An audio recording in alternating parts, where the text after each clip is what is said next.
An enchanting evening awaits you as the Spice Mass Corporation and the National Queen Show Committee present an evening of fashion. It features the 2019 Carnival Queen contestants, an evening where fashion and beauty collide.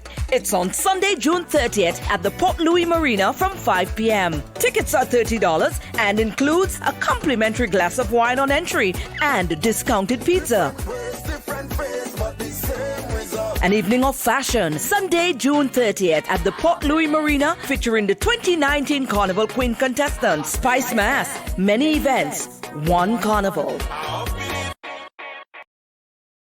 It's coming, the new family of EC polymer notes. What is different about these notes? The feel. Polymer notes are made from a thin plastic film which makes the notes feel smoother than the paper notes. The orientation. The notes have a portrait orientation.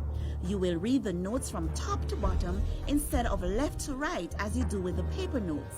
Unique tactile feature. The front of each note has raised bumps at the top left-hand corner. These bumps form shapes that are familiar to you. Holographic foil strip. This feature is on the $20, $50, and $100. When you tilt the notes, the images and colors in this section will change. New image on the $50. The back of the $50 bears the image of former governor of the ECCB, the late Honorable Sir K. Dwight Venner. New signature. All the notes bear the signature of the current governor, Timothy N.J. Antoine. EC polymer notes. Cleaner, safer, stronger.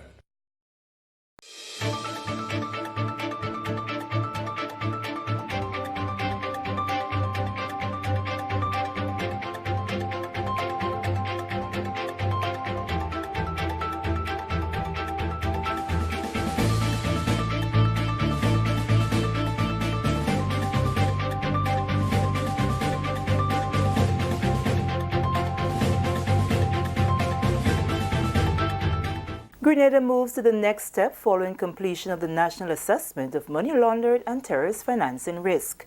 Details of this story and more in the National Report.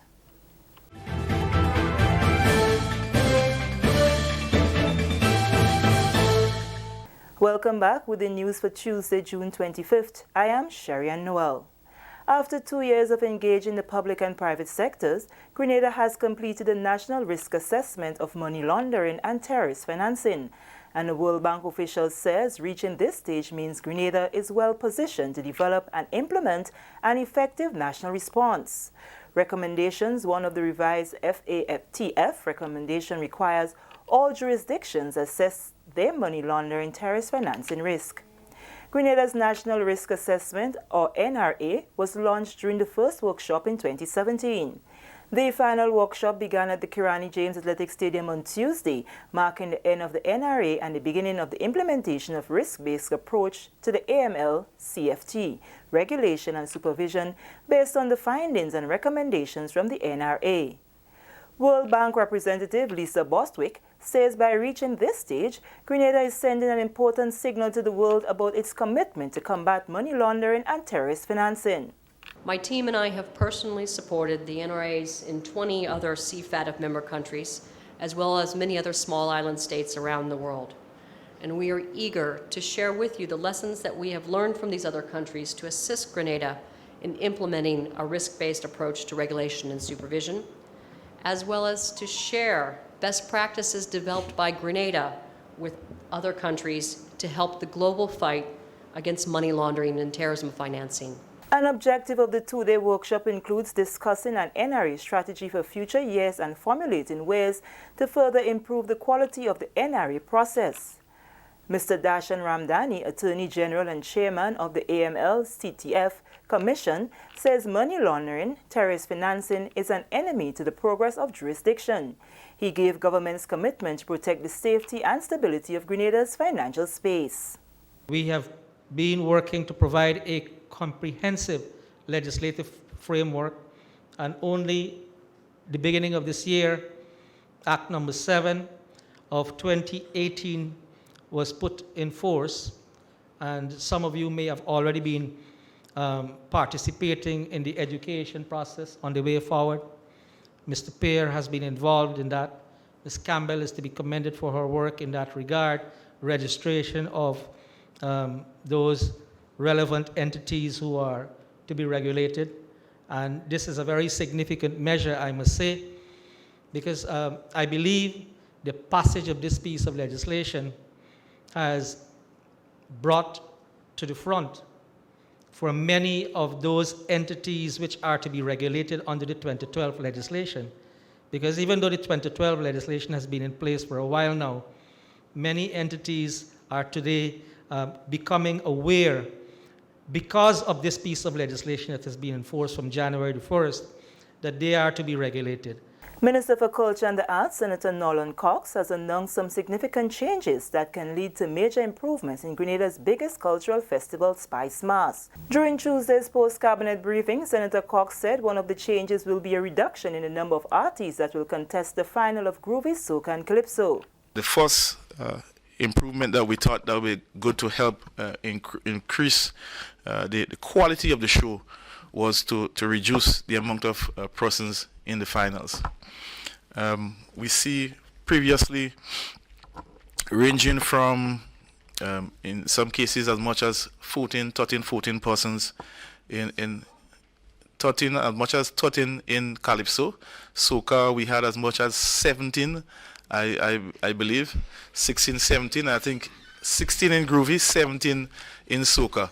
So it was quite a large number, and so we have revised those numbers downwards, and now we're looking at 10, inclusive of the defending monarch and the People's Choice artists. So there'll be 10 for Calypso, 10 for Groovy, and 10 for Soca. He says this change is in response to complaints from patrons about the duration of the shows. The King and Queen of the Bands competition, which normally takes place at the beginning of the Matchcraft show, in dialogue with the Mass Band Association, we have now moved that to the halftime between. So after the first round in the Calypso, we'll have the King and Queen of the Bands gracing the stage thereafter the first round. There was a school of thought that at that time more persons would be at the venue and get an opportunity to see the costumes on display. That was one of the challenges that has been facing the Mass Band Association. They are on board with this move. Another major announcement made was that of plans to increase prize money for positions 1 to 4. We are looking at increases within the range of a minimum of 10% and a maximum of 15% for prize monies. So that I believe will be welcome news for all our persons who are partaking and investing in Spice Mass for 2019. We thought that it is timely that we recognize some of the challenges that they have regarding the preparations, and we thought that this would be a good time to do that. This is the National Report. More news after the break. Every summer, the Spice Island of Grenada is transformed into the Caribbean's biggest party, Spice Man. Come experience the warmth of our people, trending theme fats, the revelry, the pageantry, and why we are the Jab Nation. The Kids Our Future shines on August 3rd in the Children's Carnival Frolic and the Junior Calypso Show. 7 beauties take center stage as the Queen of Carnival is crowned on majestic Thursday, August 8th. The prestigious Soca and Groovy Monarchs are crowned on Carnival Friday night, August 9th. Enjoy the pulsating rhythms of the Still Pan at the Junior and Senior Panorama on Carnival Saturday, August 10th, and Real Steel, August 17th. The March Gras crowns the Calypso Monarch on Carnival Sunday, August 11th.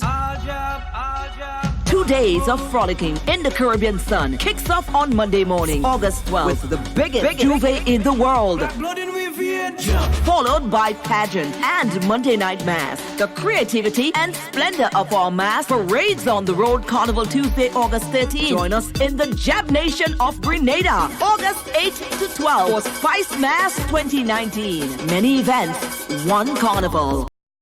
Welcome back.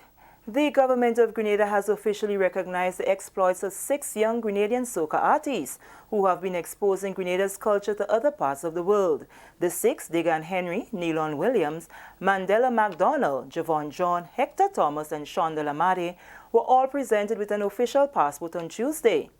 They were also presented with the appointment instruments and signed an agreement of terms and conditions of the cultural ambassadorship.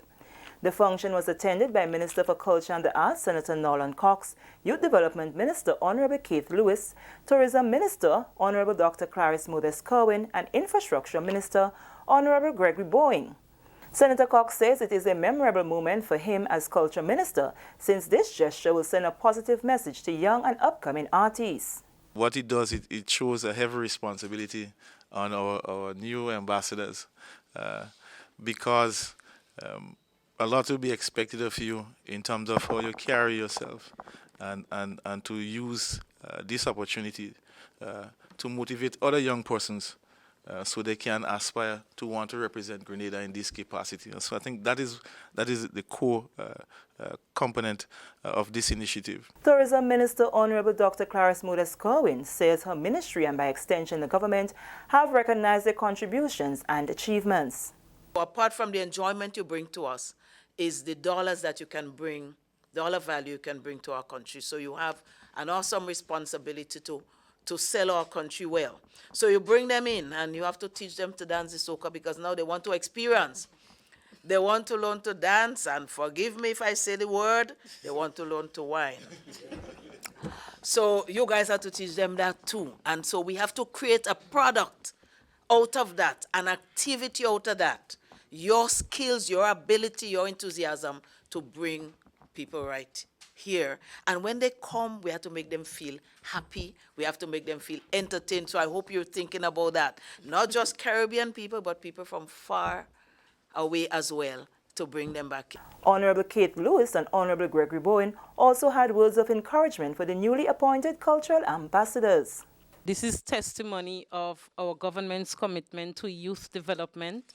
We are here awarding our young soca artists, cultural ambassadors with an official passport.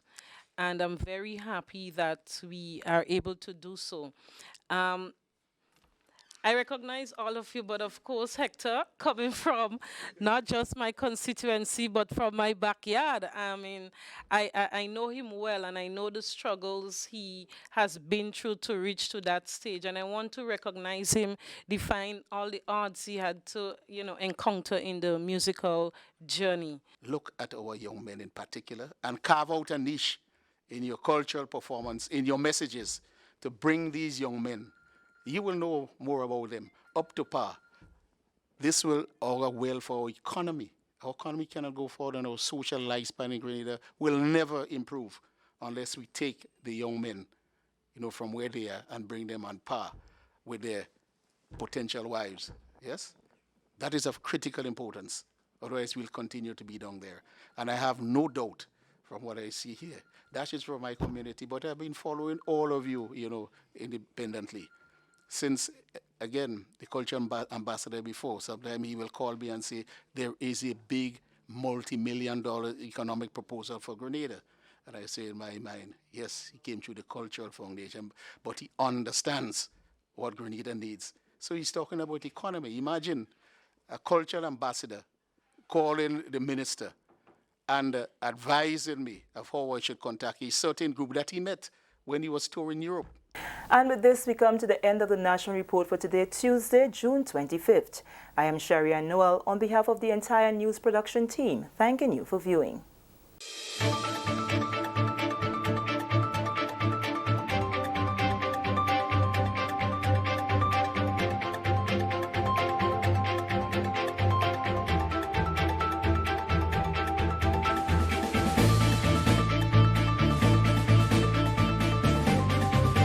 Stay up to date with all that's happening with the new National Party, NNP. Send us a message via text or WhatsApp on 405-8683 with your name, email, and constituency. Stay in the know with NNP. Get updated.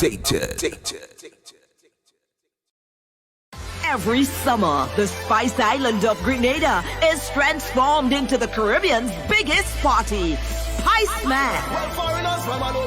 Coming down to Grenada. Come experience the warmth of our people, trending theme fats, the revelry, the pageantry, and why we are the Jab Nation. The Kids Our Future shines on August 3rd in the Children's Carnival Frolic and the Junior Calypso Show. 7 beauties take center stage as the Queen of Carnival is crowned on majestic Thursday, August 8th. The prestigious Soca and Groovy Monarchs are crowned on Carnival Friday night, August 9th. Enjoy the pulsating rhythms of the Still Pan at the Junior and the Senior Panorama on Carnival Saturday, August 10th, and Real Steel, August 17th. The March Gras crowns the Calypso Monarch on Carnival Sunday, August 11th.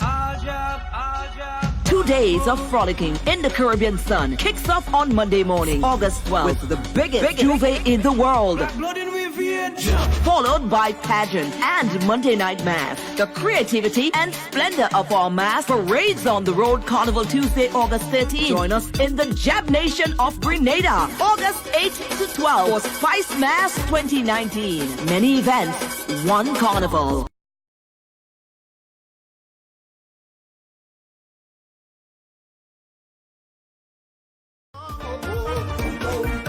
I really love it. 2018 was great. 2019, this will be epic. This is me, Scholar, 2018 Calypso Monarch of Grenada, and I'm inviting one and all to come down to Grenada for Spice Mass, the greatest, biggest festival in all of the world. I'm inviting you to the March Gras, where I will be... Every summer, the Spice Island of Grenada is transformed into the Caribbean's biggest party, Spice Man. Foreigners from all over. Coming down to Grenada. Come experience the warmth of our people, trending theme fats, the revelry, the pageantry, and why we are the Jab Nation. The Kids Our Future shines on August 3rd in the Children's Carnival Frolic and the Junior Calypso Show. 7 beauties take center stage as the Queen of Carnival is crowned on majestic Thursday, August 8th. The prestigious Soca and Groovy Monarchs are crowned on Carnival Friday night, August 9th. Enjoy the pulsating rhythms of the Still Pan at the Junior and the Senior Panorama on Carnival Saturday, August 10th, and Real Steel, August 17th. The March Gras crowns the Calypso Monarch on Carnival Sunday, August 11th. 2 days of frolicking in the Caribbean sun kicks off on Monday morning, August 12th, with the biggest juve in the world, followed by pageant and Monday night mass. The creativity and splendor of our mass parades on the road Carnival Tuesday, August 13th. Join us in the Jab Nation of Grenada, August 8th to 12th for Spice Mass 2019. Many events, one carnival.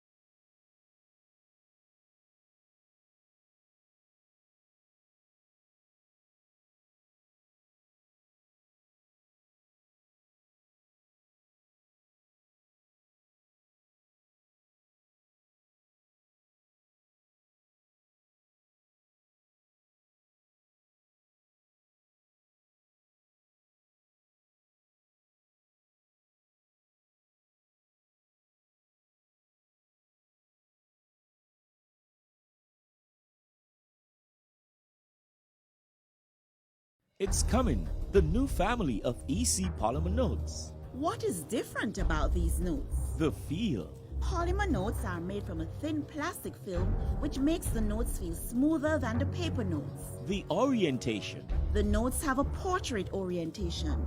You will read the notes from top to bottom instead of left to right as you do with the paper notes. Unique tactile feature. The front of each note has raised bumps at the top left-hand corner. These bumps form shapes that are familiar to you. Holographic foil strip. This feature is on the $20, $50, and $100. When you tilt the notes, the images and colors in this section will change. New image on the $50. The back of the $50 bears the image of former governor of the ECCB, the late Honorable Sir K. Dwight Venner. New signature. All the notes bear the signature of the current governor, Timothy N.J. Antwine. EC polymer notes. Cleaner, safer, stronger.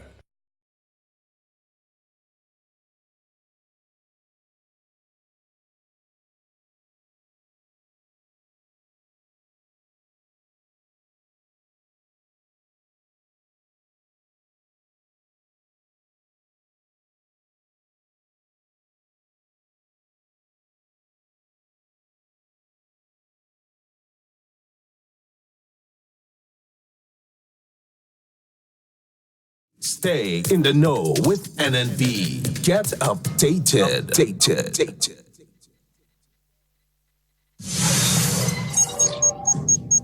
You're listening to Hard Talk Grenada via www.hardtalkgrenada.com.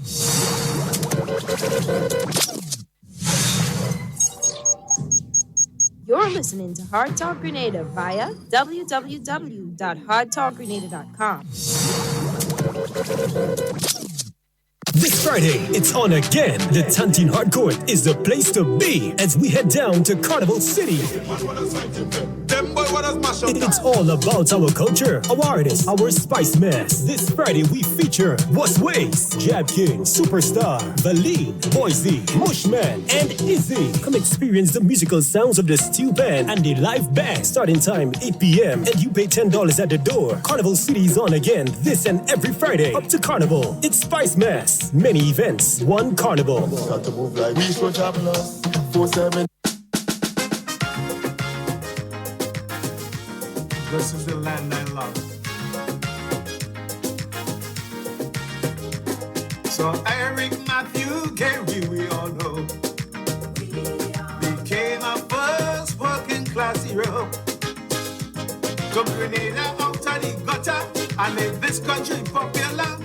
51 place him as a leader. He won 5 seats in the legislature, but was found guilty of cash that spent. So London took over the rent. So let us put our strength behind Mitchell. Let the fella know we mean well. Let us be one happy family. Live together in unity. He need help out there as we leader. Let's show him we love each other. Let him know that we're here to give. And make Grenada one blessed place to live.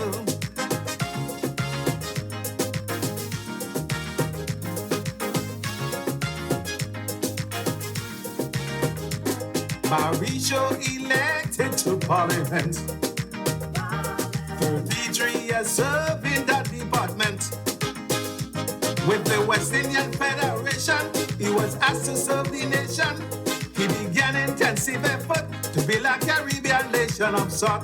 Got some possession of a newspaper. 34 years as an editor. So let us put our strength behind Mitchell. Let the fella know we mean well. Let us be one happy family. Live together in unity. He need help out there as we leader. Let's show him we love each other. Let him know that we're here to give. And make Grenada one blessed place to live.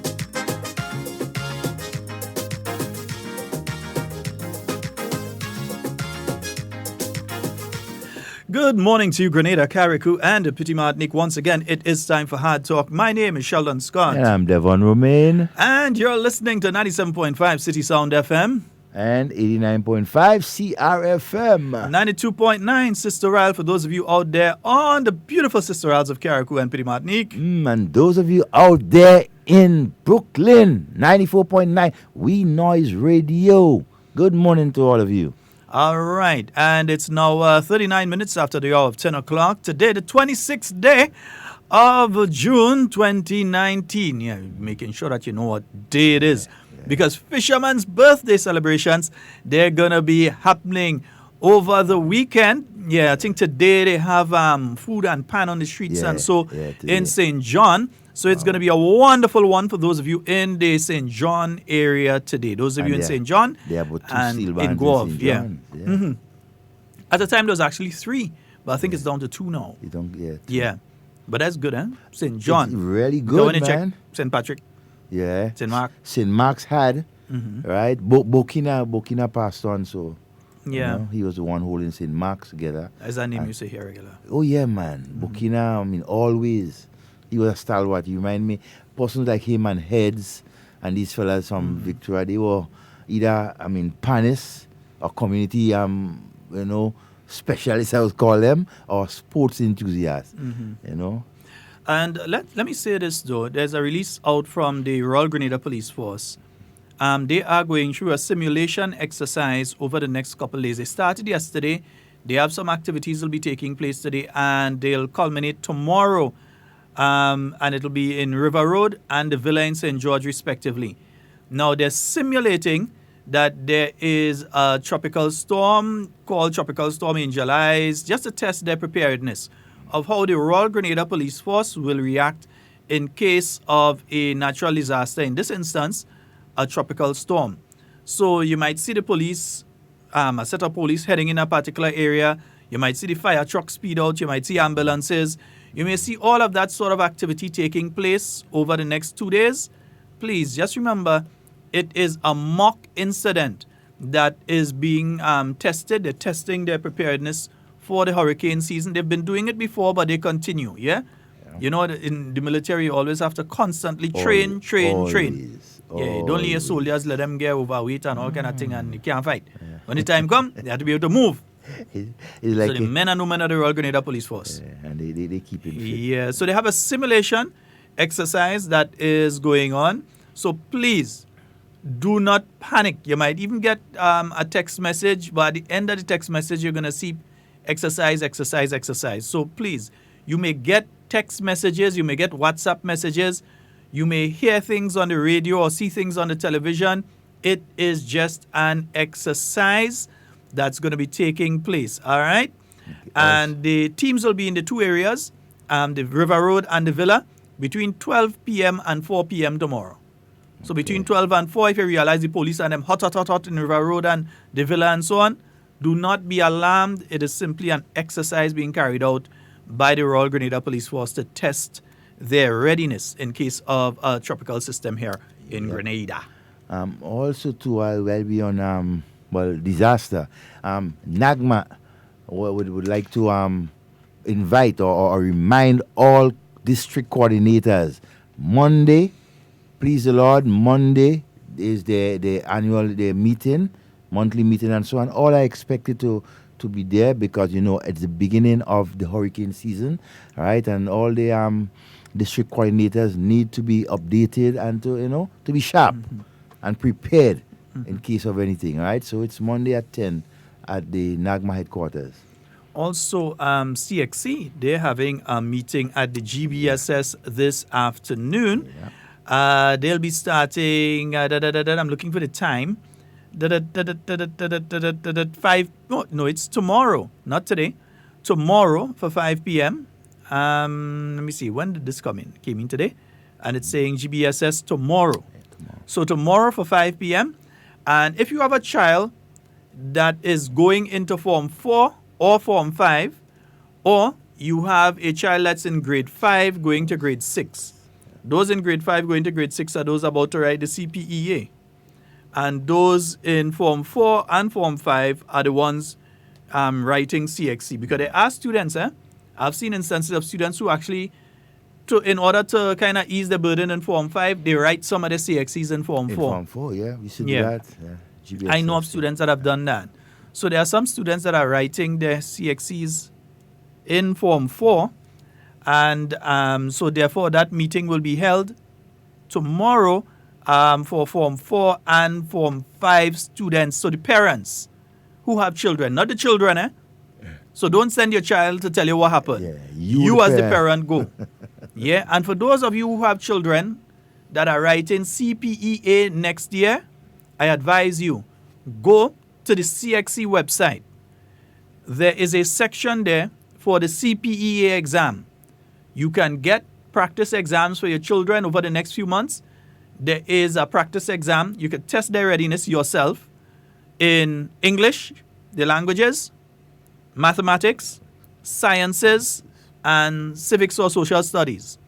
There is an exam there for each of those. You can put your child, sit down at home. You can give them the exam. I think they say 75 minutes to write the exam. I'm the sort of person again, no 75. 50 minutes. Yeah, you're getting 50 minutes with me, maybe 60, but most likely I'm making you write it in 50. Yeah, so you could understand what my son is going to be going through in the next few months. There's also, no, I ain't making no joke. Isaiah. I'm not making no joke. Seriously, I ain't going through that, boss. No, education, I take it seriously. So, additional to that, there are resources there for you as the parent. There's a manual for you as the parent that tells you what you as the parent should do to help prepare your child for the exam. there is a section there that you could download and print out. For you as a parent, there's a section you could download and print out for the child themselves so they know what to do on a daily basis as they are getting ready for the exam. And there is also sections there for the teachers and the principal and so on in the school. You could even check the teacher's part because you might be operating as parent and as a teacher at home. So you may want to see what you should be doing. All right? So let's get our children. 500 is the maximum. Let's see if we could get some children in Grenada to hit the 500. Yeah. Let's see if we, and not one, we want about 3 or 4. If we could get them to hit the 500. About 10. Yeah. Hitting between 495 and 500. And if we could get like a 200 between 480 and 500, we will like that. Exactly. Yeah, let me show off on the rest of the region and so that we know our children are intelligent. We're capable. Let us work as a group to prepare our children to make CPEA next year an amazing one. As amazing as this year has been, we want to make next year even more amazing for our children. Yeah? And feel free, speak to the Ministry of Education, get the past papers. You can't have your child coming home this week, next week, and then just at home running wild.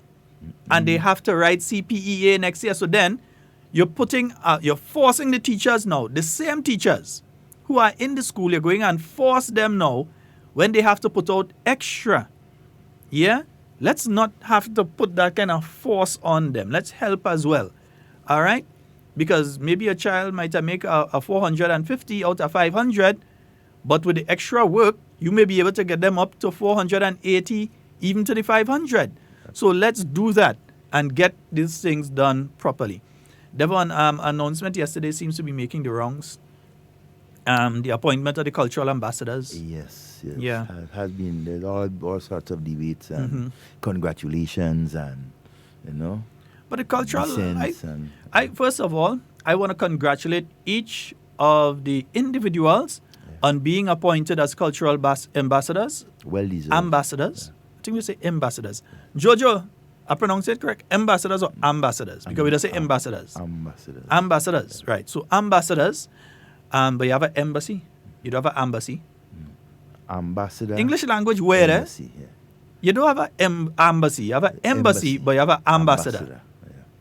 Anyway, so let's not try to understand how these people Jojo, you know when it comes to the English language, I always defer to you. So, I can't find Brother Jerry Romain. If I could, find Jerry Romain. He's not that. Yeah, he's on the weather. Yeah, Uncle Jerry is my real boy. Uncle Jerry. Before I just pick up the phone and I call Uncle Jerry on the side. I say, Uncle Jerry. So. He say, yeah, right. Okay, that's your thing. Imagine at this age, Uncle Jerry is not giving up driving. Hey, watch Uncle Jerry. I'll get a joke with Uncle Jerry quick before we go on to the next thing. We have a guest coming in at 11. Uncle Jerry, years ago, was sent to St. Lucia. You know, they had WeiVybz and so on, and they had their radio station in St. Lucia. So Uncle Jerry, and we're speaking here, Jerry Romain, was sent to St. Lucia to work for a few months. I think in a kind of managerial position. So he was there for a few months. While he was there, they would bad talk him. But they would bad talk him in Patois, believing that Grenadians do not speak Patois. Not Uncle Jerry, they're wrong. All kind of thing about his head looking funny, and what do this little man, and he feel he know everything, and they're saying all kind of thing about him, but they're saying it in Patois. And he listening. So Uncle Jerry there and Uncle Jerry doing like he didn't understand a word they say. Until the time, because it was a certain period they had him for, until the period that he was there for ended.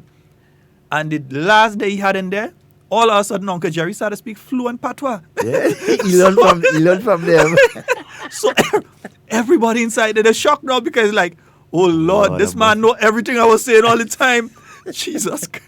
And he won't tell them nothing that time. He will Uncle Jerry had time with that. Uncle Jerry. Uncle Jerry Romain, never forget you, man. You're one of the best. Uncle Jerry is the person that introduced me into radio. Jerry Romain was one of the individuals that introduced me into radio and so on.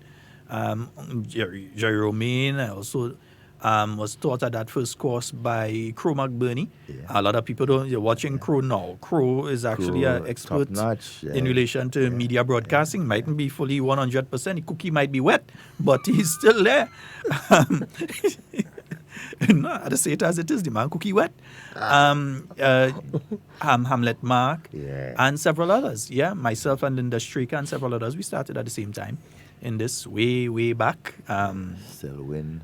20-something years ago. Yes, Selwyn as well. Yeah. And I'm also very close with Shirma Wells, who up to now, if I do something wrong, will still pull up on me like a mother. Thank you, Shirma. SVW. Yeah, still pull up on me.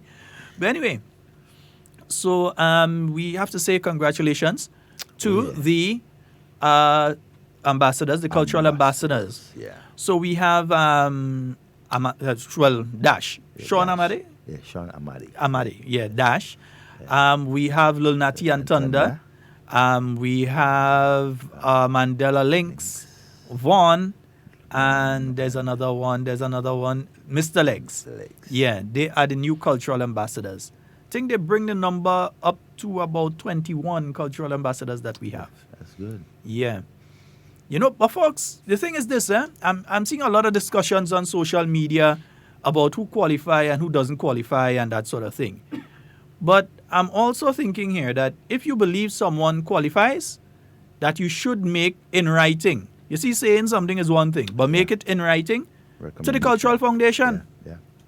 The Cultural Foundation is mandated to bring those recommendations. After the Cultural Foundation meets, the Board of Directors meet, and they can decide whether or not this one has merit in it or not. Yeah, so they could look and they say, okay, this one, this suggestion, that has merit. This one, nah, we ain't seen any merit in this one. Exactly. So the Cultural Foundation can meet. They can decide which ones they will then forward to the minister, who would then bring that to Cabinet, and Cabinet makes the final decision on what is being put forward. Because I'm hearing all sorts of names, and a lot of the names I'm hearing, I do not... Hey, no.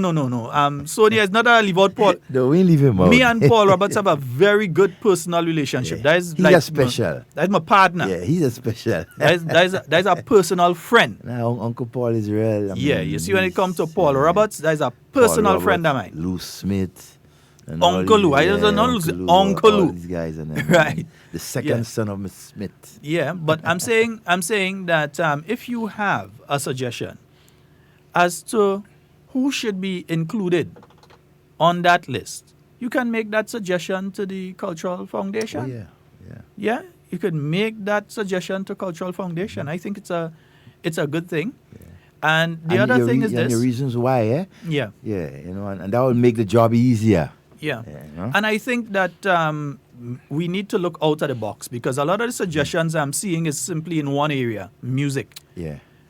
Cultural ambassadors are not simply in the area of music. I can tell you, for instance, that there have been other cultural ambassadors. For instance, Mr. Winston Fleury out of Carriacou is a cultural ambassador. Yeah? He is a cultural ambassador in folklore, in folk arts. Yeah. So he's a cultural ambassador. Who else are cultural ambassadors? We have in creative arts, I believe, Mr. Ricardo Keynes Douglas. Yes. Is a cultural ambassador in the creative arts. Who else are ambassadors there? We have different ambassadors in different areas. So you can't simply look at just music and say that's the only area that we should have cultural ambassadors in. What about some of the visual arts? What about painting? What about drama? Will we have outside of Mr. Ricardo Keynes Douglas, we also have Mr. Francis Urias Peters. He is a cultural ambassador. In relation to mass, we have Mr. Lazarus Antoine. Yeah, he is a cultural ambassador. What has been done, and if you've been listening to the minister earlier on the GBN program, morning, Innocent, morning, and Brens, morning. I know you're listening somewhere out there, Brens. Sweetheart, is that set of Brens we just be talking to, eh? Right. If you've been listening, you realize that they are doing it slightly different. Back in 2006, you had a set of ambassadors, cultural ambassadors appointed. Then you had some appointed, I believe, in 2011. Yes. And you had one or two appointed in between, and now you have this group appointed now. What has been done with this group in specific is that now they are putting in various criteria. Before you are appointed as a cultural ambassador, And they didn't go into specifics about what your role was and what your responsibilities as a cultural ambassador are. There are specific responsibilities of a cultural ambassador.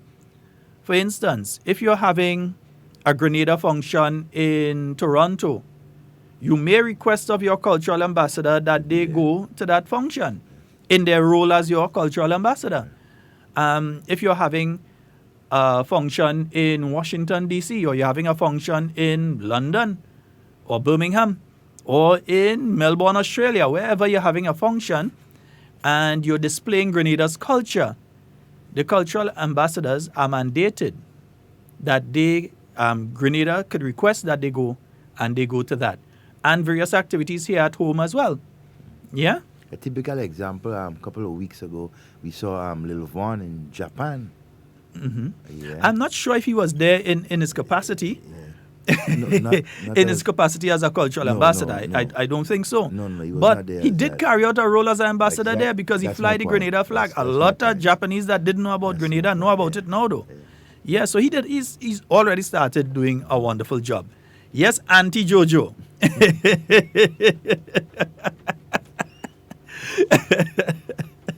Right. So the cultural ambassadors are not just those, because suppose you're having a Grenada pavilion at a world conference somewhere, you're having a Grenada thing, and you want to put the visual arts. So what about our people who are doing painting? Exactly. What about our playwrights that may want to carry up a team and do a play out there? What about our musicians, the people that may not be singing, but they are musicians and that sort of thing?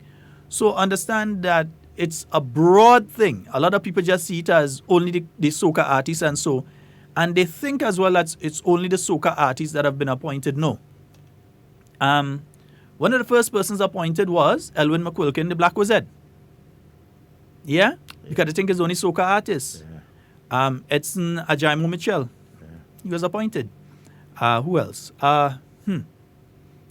You have Scholar. Scholar is one. So you have several people who have been appointed over the years as cultural ambassadors, yeah? Nice, good. And folks, as I said, at 11, we expect a guest who usually is not late. So we expect that he'll be here on time. Is that he? Yeah, he'll be here on time. If he's not here on time, he'll be here close to the time. All right? So, and the thing is, the way I'm seeing some people acting and they're talking about it, I would have swear that it was a closed something. That is only, you have a certain amount that you have, like let's say you only have 10 and you could only have 10. So you appointed 10 and there's never an opportunity for anybody else to be appointed. That's not the case. You could appoint some people next week. You could appoint some people next year. You could appoint some people before the end of the year. Yeah, but there are criteria that have to be looked at. How the person has been performing out there. If the person has done something that nobody else has ever done before, or they have been part of ensuring that Grenada is seen in a positive light out there.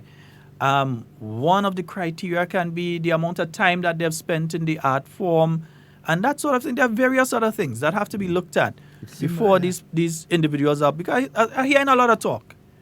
And the thing is, I'm hearing a lot of talk, but I'm not hearing, before I hear all the talk, I'm hearing a lot of people saying congratulations. Yeah. So again, we're saying congratulations to all of them. Dash. Yeah, that one is for Mammy. Little Natty and Thunder. Yeah, man. Yeah. Mandela. I know Natty Nuclear Dread. Yeah, because in case a lot of people don't, Lil Natty is Lil Natty because his son and Natty Nuclear Dread. Yeah, people who know Calypso know Natty Nuclear Dread. Must know Natty Nuclear Dread. Yeah, you know them rastas from back in the day, Natty Nuclear Dread and your Muyaki. Yeah. And there's what they call him, old Chain to at one point in time, Tangler. Delete Teller. Yeah. Delete Tangler, yeah. So you know these things. So I know he's proud. He'll be proud of his son. Yeah, and of I think it's his nephew. I think his nephew. I think brother or sister's children. Yeah. Something like that. So again, fellas, congratulations. Big time. Use the opportunity to expose Grenada out there. Use the opportunity to carry the art form outside there.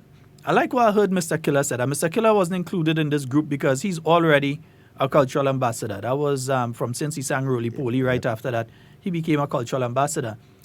And Boise wasn't included because Boise's already a cultural ambassador as well. And the thing I heard Killer say is that he really want to bust a wine on the Grammy stage. So he's already seeing way beyond the region and into doing something again that has never been done. Yeah, he want to bust a wine on the Grammy stage.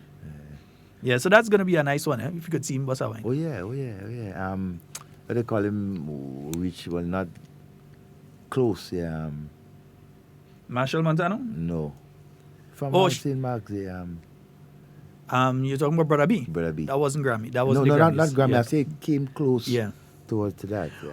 What I need to say, and I think our guests might be close by, what I need to say is a very special happy birthday. Watch. We're saying a very special happy birthday here to Mr. Hudson Macphail. Happy birthday to you, sir. Happy birthday to you. I think he hit a high number, but I ain't saying what number he hit. He hit a high number today. But Mr. Hudson Macphail, we're saying a very special happy birthday to you. 67? Well, you know South Country. Yeah. You had to go up. Yeah. So we're saying a very special happy birthday to you. Good morning to you, Mrs. Maureen Macphail. Yes. And hey, Mrs. Paula Macphail and Richard Macphail, good morning to you. And show that he had a wonderful day. Eh? Yeah. Okay. Listen now, I'll take Daddy out later and bring him for lunch or some kind of thing. Bring him for lunch today. Yeah, bring him for lunch today. He earned that. So he deserved that. Mm-hmm. So, folks, we're going to take a short break as we settle our guest in, and then we will be right back with you. We have the tune for them bossmen and them right now. Yeah, every time we come out, we playing that tune for them bossmen, boy. Yeah. But and your boss ask for a free ride, she's not the cuss. She say, help, I'm no stupid. You always rode me old bus free already. Now I see you come back again. You take this riding thing as a bloody thing. You are riding this new bus free. Pay me bus like everybody. Because I am not a A hole. I am not a B hole. I am not a pot hole. I am no cocky hole. If you feel you could ride me free, you are getting away from me. You are getting away scotch free. You are getting away easy. You have to pay. Kevin, look right. You have to pay the bus. You must pay.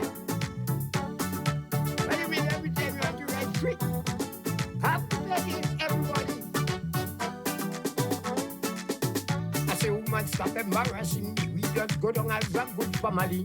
She say, whether family or not, when come to business, she doesn't have that. She say, you take great advantage of me. Every time we meet, you always ride me free. Things don't remain the same. You are getting no plastic free ride again. Cause I am not a A hole. I am not a B hole. I am not a pot hole. I am no cocky hole. If you feel you could ride me free, you are getting away from me. You are getting away scotch free. You are getting away easy. You have to pay. Kevin, look right. You have to pay the bus. You must pay. What do you mean every time you have to ride free? You have to pay it, everybody. She say Wizard is a very nice man. Every time he ride, he just stretch his hand. Don't think about so what's up and he could get a free ride anytime he want. Squeezy and run the eyes up, just pay me boss on the very spot. This is Tangler, used to pay me boss better. Cause I am not a A hole, I am not a B hole, I am not a pot hole, I am no cocky hole. If you feel you could ride me free, you are getting away from me. You are getting away scotch free. You are getting away easy. So anybody on the bus right now, make sure you pay the bus. Watch. All busman, we had to check ELF and get a copy of that. No, we ain't copyright infringing. We had to make sure we get a copy. So we check in ELF, get a copy, and play that on your bus whole road. No free ride. Folks, we'd like to say good morning to our guest who is in studio with us. No stranger to Hard Talk Studios, indeed. Yes, a regular guest, especially during Police Week activities. And so we'll see this gentleman. We didn't see him this week, though. Yeah, we didn't see him this police. Yeah, police him bother us this year. Right? But he also too, he also some thing. I feel like why he stay away. The contact cement.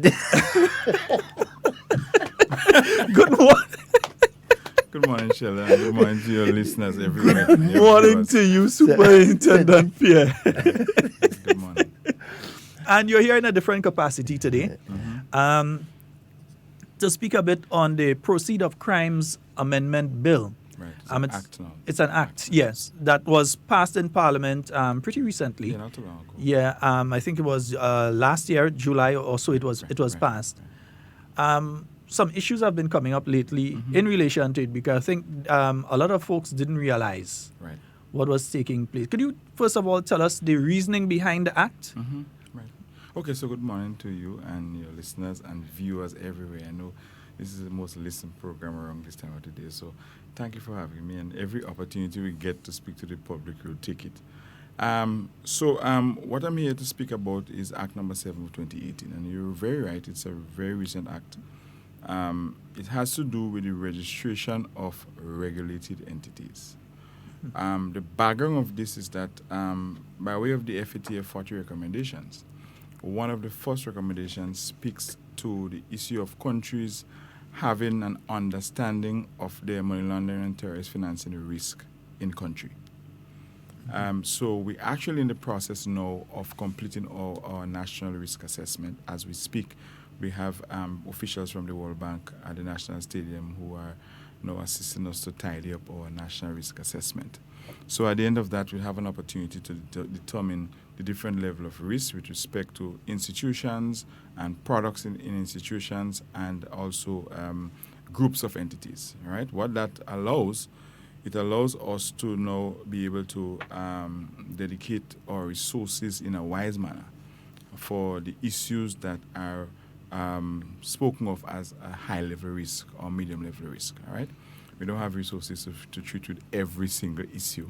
But what the global standard is that we take a risk-based approach. So that's a bit of background.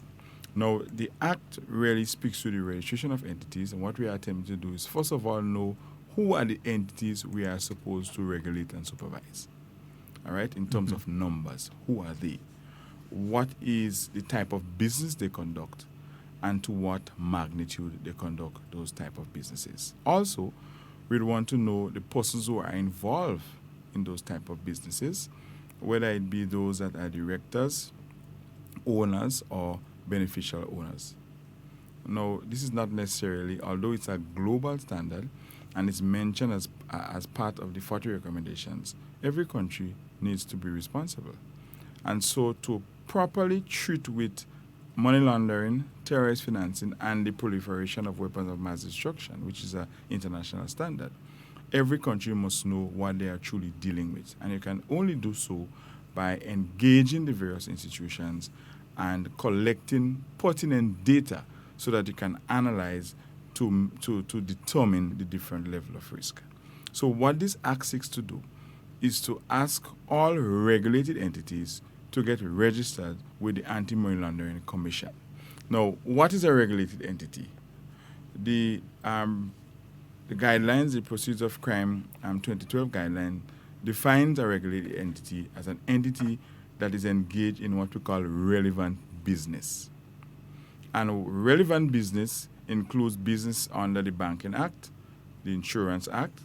It speaks to a person engaged in real estate business. It speaks to a person engaged in the accounting business. It also speaks to, of course, banks, and it also speaks to non-profit organizations. So I know there's a tendency to think that this legislation speaks to churches. This legislation doesn't speak to churches. It speaks to non-profit organizations. And, of course, the church belongs to that group by the way they are incorporated or based on the style of operations they conduct. No. So before you go further, it means that all churches, for instance, let's look at some of the larger denominations. And there's no larger denomination than the Catholic Church, the Anglican Church, Methodist Church, Seventh-day Adventists, and so on. They are all they all have to be registered. Yes, they do. And they are registered as non-profit organizations. Non-profit organizations. So as such, they fall under this act. Exactly. Okay. True, right. Well, not just churches. If you have a mosque in Grenada, So it has to be registered in the same way. You have Girl Guides, you have the Lions Club, you have the Leo Club. All you have organizations like Grand Coda and Grand Save. All these organizations are viewed as non-profit organizations. But they do receive money, just not for profit. Right. Not for profit. The thing is, if you take a global look a bit, you recognize that these standards were developed to treat with various levels of risk and to treat with what has been happening in the world on a global front. And you'd also know that a number of non-profit organizations, so-called non-profit organizations, not necessarily in Grenada, were used for terrorist financing, to funnel money to terrorist organizations, were used as massive money laundering schemes. So based on the trends, the global trends, that influences global standards. And the 40 recommendations, the FATF 40 recommendations, were created and put together in 1989 to address these issues and to give various jurisdictions a sort of template as to how to pattern their own local anti-money laundering regime. So if you look at our plethora of legislation, for example, whether it be the Procedures of Crime or the guidelines or other parts of legislation, they all speak to fighting money laundering and terrorist financing, but it also mirrors the particulars of the FATF 40 recommendations. You see, we cannot function isolatedly. We must function based on the global standards and the global expectations, because it's on these expectations our reputation stands or sits.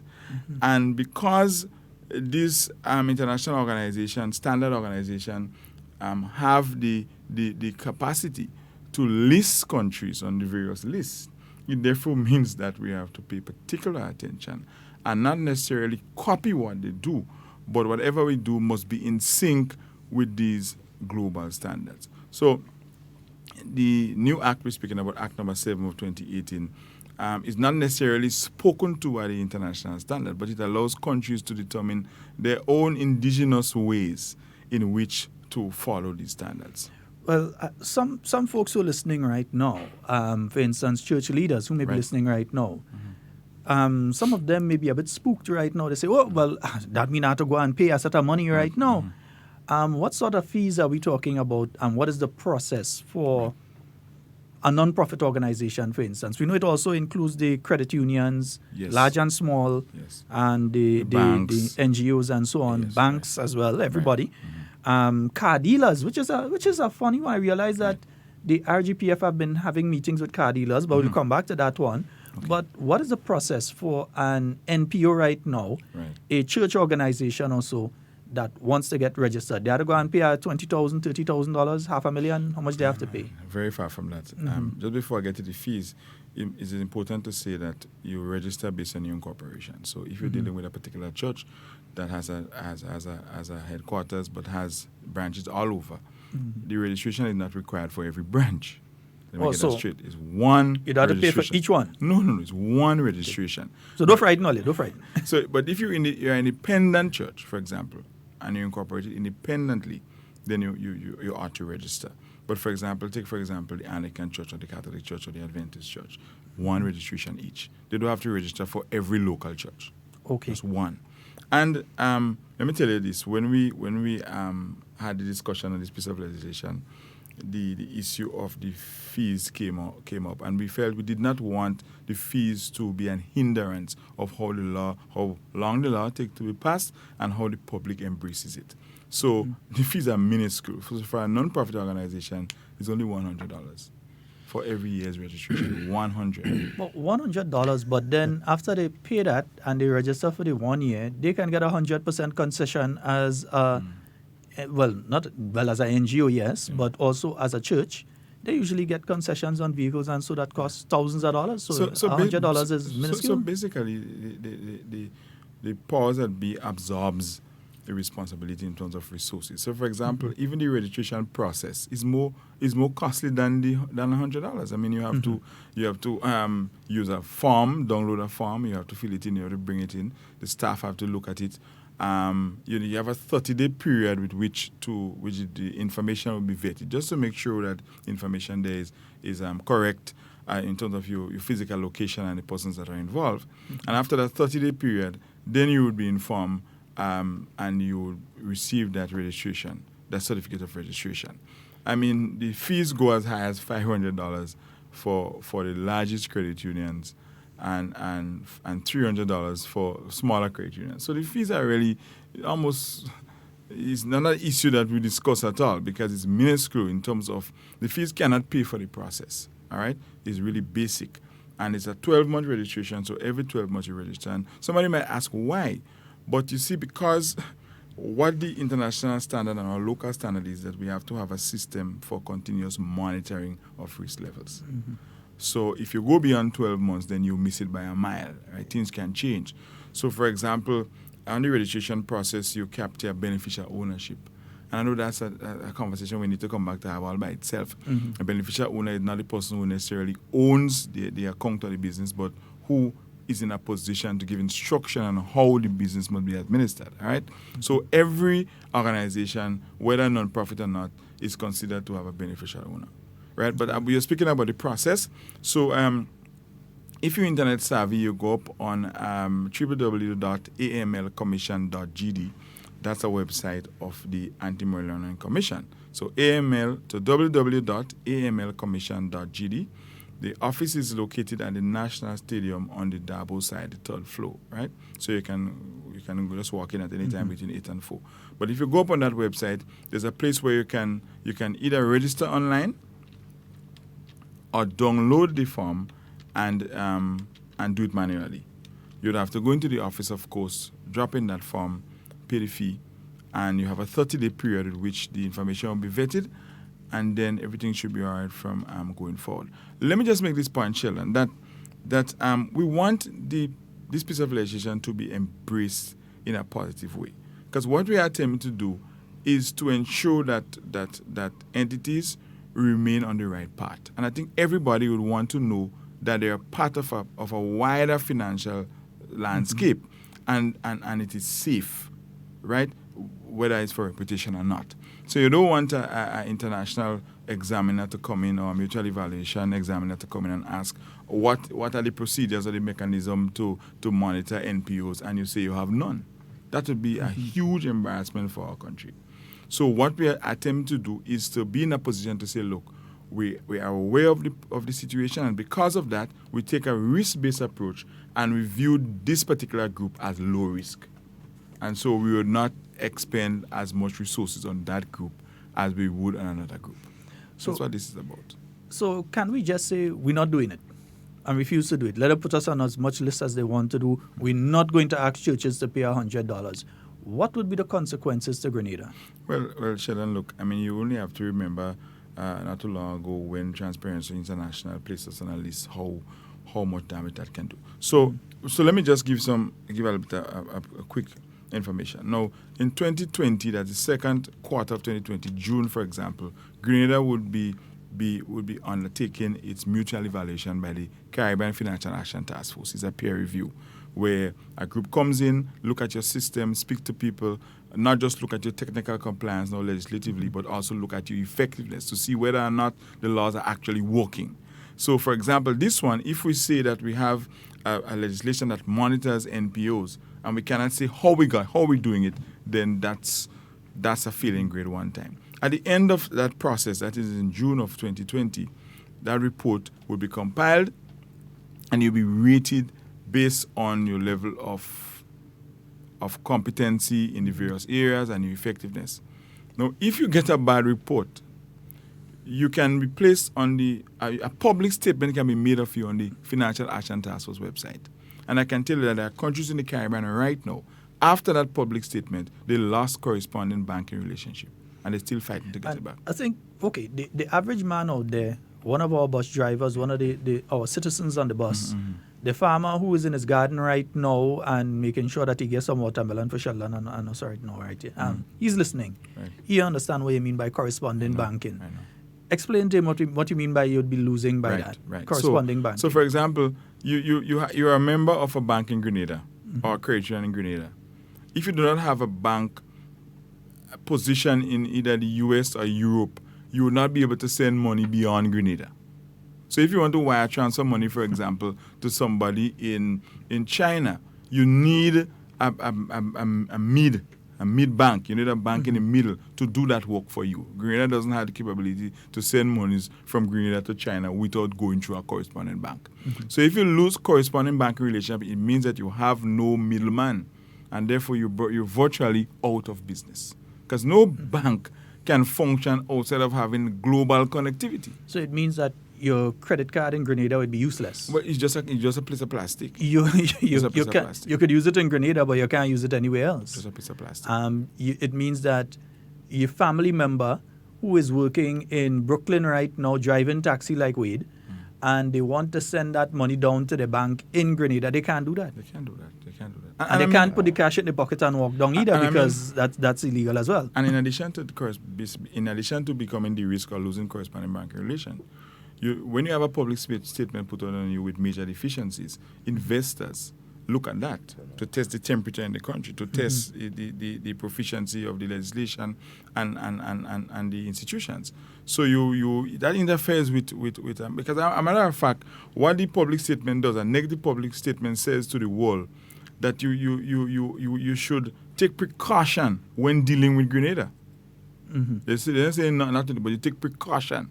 You have to be careful because Grenada is not doing enough to with respect to the global standards to fight money laundering and terrorist financing.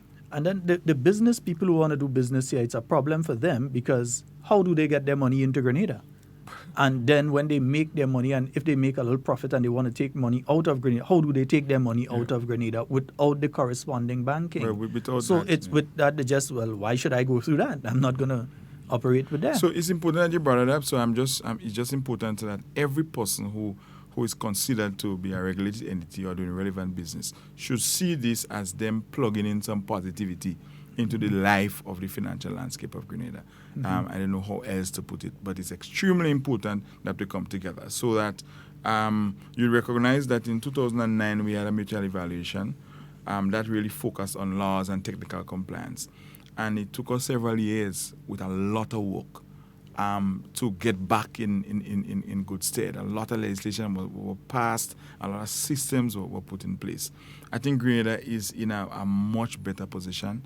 I mean, you only look around and see what's happening. A lot of work has been put into it. And we just want to now consolidate the work we've done over the years and to put us on the right path.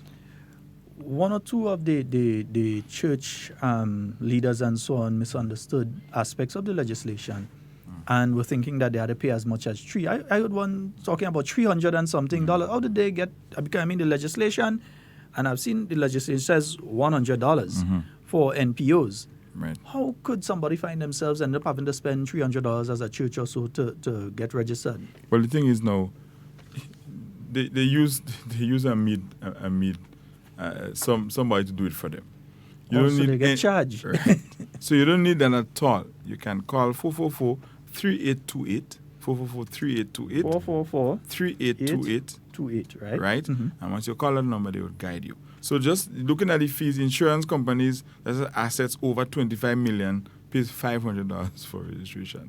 Less than 25 million, $300, right? Large credit unions considered to having assets of 50 million and over pays $500. Under 50 million, $300. I mean, this thing is really minuscule. And down to people involved in precious metals and stones and car dealers and NPOs, there's only a $100 registration fee. How has compliance been thus far? As I mentioned earlier, and I said we'd get back to it, car dealers. Right. The car boat was here up till this weekend. I saw the car boat dropping off a pile of cars down. I know which part they're putting them, but a set of cars again. And outside of that, every now and again we see a bulldozer clear a piece of land, we see a fence go up, and you realize somebody else is dealing in automobiles. Right. how has compliance been going with the different areas, and in specific people like car dealers, those dealing in precious stones and so? So it's a group that's obviously very forward. They're growing quite a bit, and because of that, because of Grenada understanding the landscape, the financial landscape, Grenada has included the car dealers as part of the regulatory entity grouping. So it's not a priority group on the international landscape, but of course you have to understand your own scenario. But what we have been doing is trying to engage them. You see, when things are new, just as this act, it takes a bit of time. So we've been using a softer approach to try to get people to come in and to get an understanding of what that does. Because if you do business as a car dealer, for example, you're not a bank. You need a bank to do your business. If you're not in the right state, you'll have problems at the bank. It's already happening. The bank is asking now, what is your understanding of money laundering? What is your understanding of terrorist financing? Do you have a system in place? Have you been registered? These questions would continue to get a little bit louder. So persons who are part of that landscape must ensure that they get on board, right? And it's all about making your money and your transactions safer. Okay. You've been speaking about the money and the transaction. What are some of the, and there's a question I want to come, because the morning is pregnant with questions this morning, and 9 months reach and they call the ambulance. So there's a lot of questions coming up here. But still on the Proceeds of Crime, because since we have FIU in, we're going to ask some other questions too, not just Proceeds of Crime Act. Yeah, no problem. What are some of the fines that persons can find themselves facing? Obviously, it's a law. It lays out the registration fee. And so if they don't do that, what are some of the things that they're facing? A car dealer or possibly a NGO or a church or so, or the credit unions? But if they don't pay, what are they facing? Sheldon, permit me, I hate to talk about fines. What I would look at a deeper level, how it can erode your ability to do business. That is much more destructive than a fine. So if you are not ready to register, if you are not ready to come on board, what you'll find it difficult to do business generally.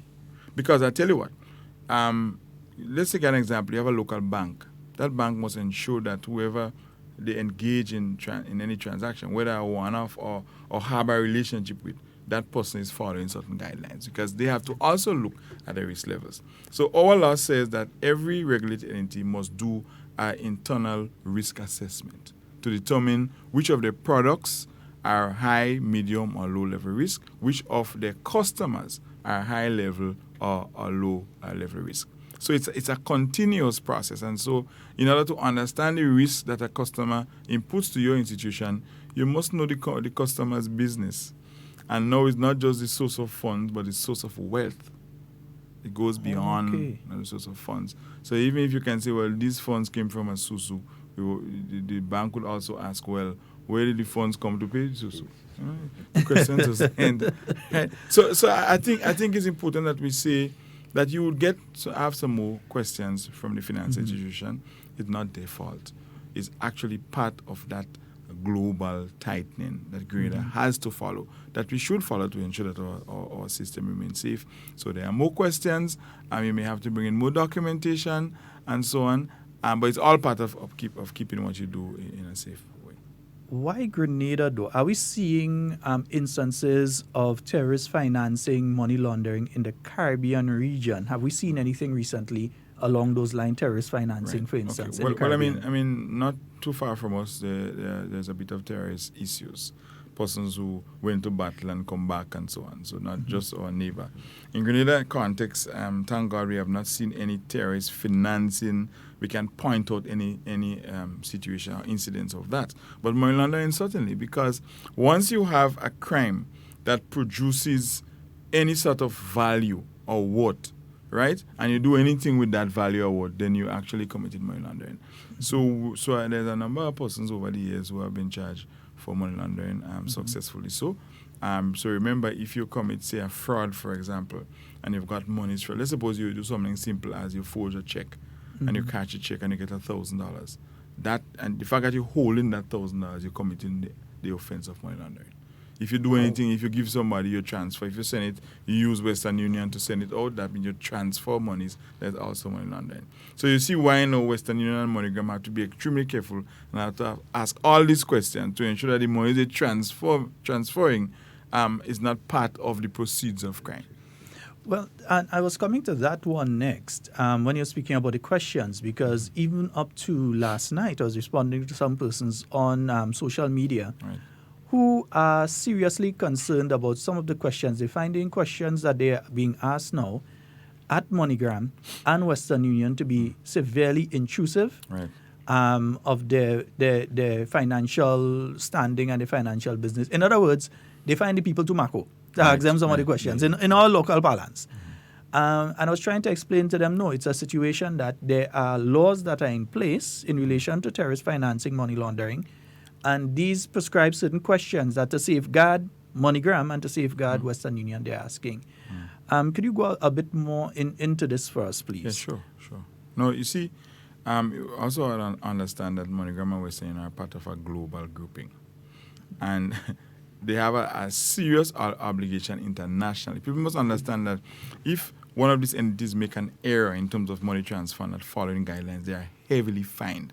We don't hear about it, but they are heavily fined for errors.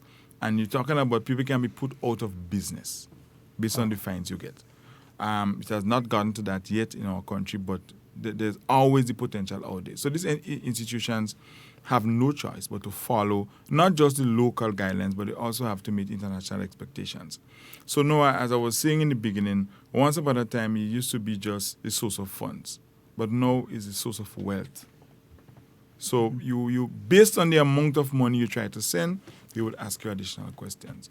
And that it just has become very normal. You see, if you're not a regular with one of these institutions, you may find it intrusive. But if you're a regular, you would now know that it's beyond the normal. They have to ask questions. And for example, let's suppose you go into one of the institutions and they ask what is your occupation, and you say your occupation is you're the head of the police force, or the head of the FIU, or you're minister this or minister that. Immediately, the idea is that you form part of a higher level risk group, and so more questions will be asked. Because remember, we're speaking risk-based, we're speaking about the kind of customers and the kind of products, and based on who you are as a customer, you will be asked much more questions than if you're an ordinary person. It's just that's just how it goes, and these are the expectations when it comes to money transfer and doing transaction on a whole.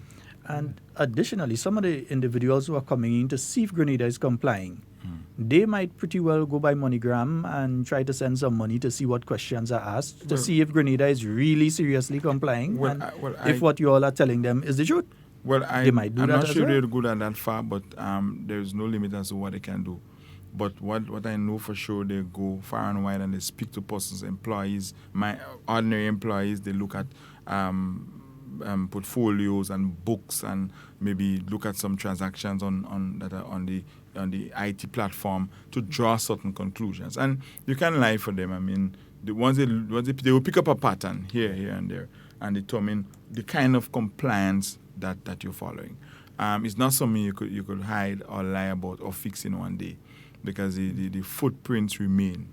And understanding that we based on where we are now, Grenada, we can't deal with bad reputation. Mm-hmm. Yeah, because right now, we're in the good books, we want to end up in the others. Very good books.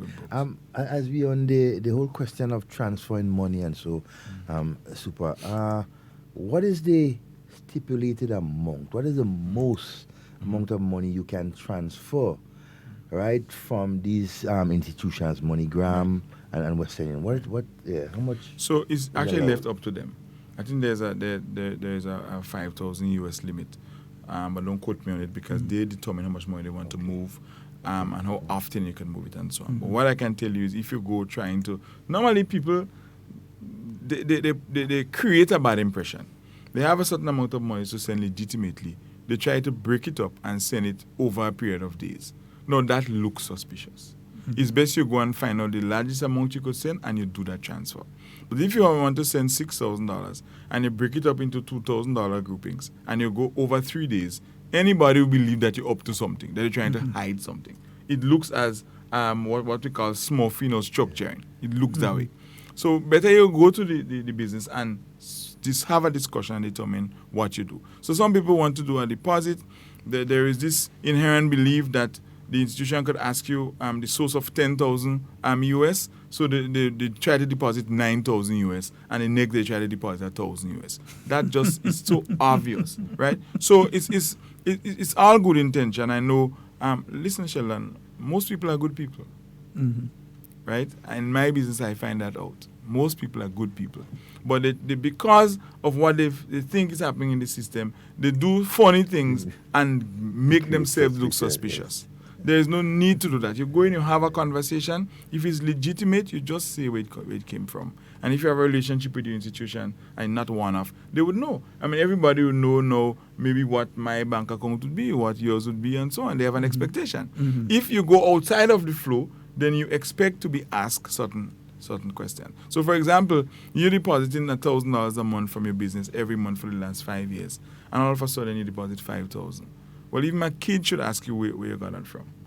They would ask. Yeah. And you say, well, I didn't tell you, but I did some additional imports, and that is where the profit come from. The bank said, no problem, just bring the importation documentation. And that stays right there. But people say, I'm not telling you. They're trying to withdraw their money to go to another bank. Well, the problem just begins. Because you have, so what we need to do is to continue to educate the general public and continue to ask people to engage the institution. Aspects of fighting money laundering should become commonplace. Just so we know about the quick loans and getting monies fast and sending monies fast, that should be embedded into the psyche of the citizens. That if I'm going to send money, these institutions, they have a responsibility. I have to share with them information to ensure that they function with somebody who is safe. Because let me tell you, just one transaction going to a terrorist organization being facilitated by an institution in Grenada is havoc. It might look small, but just one would change every single thing.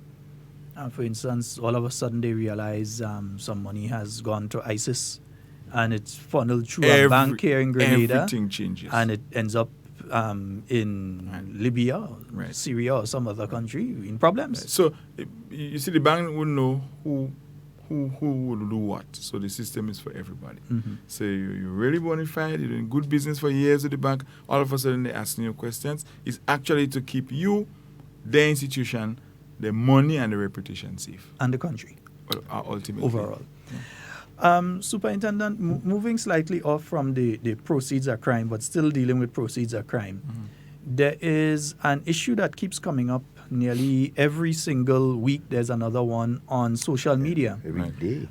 Where we're finding profiles being made in the name of prominent Grenadians, some government ministers, other persons as well. And individuals here in Grenada have been losing. Every week there are people that are still being duped into this thing. We have a population of 100,000, and they're still finding people in the 100,000 to send money. 600 US, 300 US, 200 US. Even when they go and they're being asked the questions by the wonderful folks down there at MoneyGram and Western Union, I always give you all praise. They have up notices. They ask them questions. Some people say, oh, you're minding my business. They still send the money.